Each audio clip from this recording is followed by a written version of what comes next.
এদেশে আলেমদের চেয়ে ভালো মানুষ আর কেউ নাই। পীর সাহেবের মুরিদ পীর সাহেবের দরবারে যায়,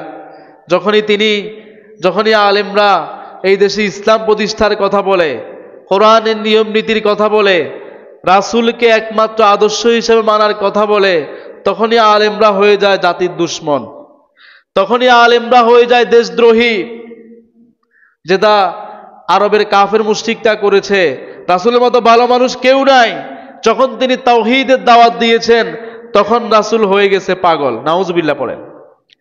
এজন্য আল্লাহ তাআলা বলছেন, وقالوا يا أيها الذي نزل عليه الذكر إنك لمجنون।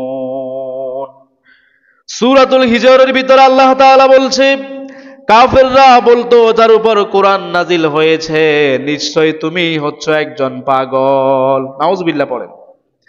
আরেকটা আয়াতে আল্লাহ তাআলা বলছে, وَعَجِبُوا أَنْ جَاءَهُمْ مُنذِرٌ مِّنْهُمْ وَقَالَ الْكَافِرُونَ هَذَا سَاحِرٌ كَذَّابٌ।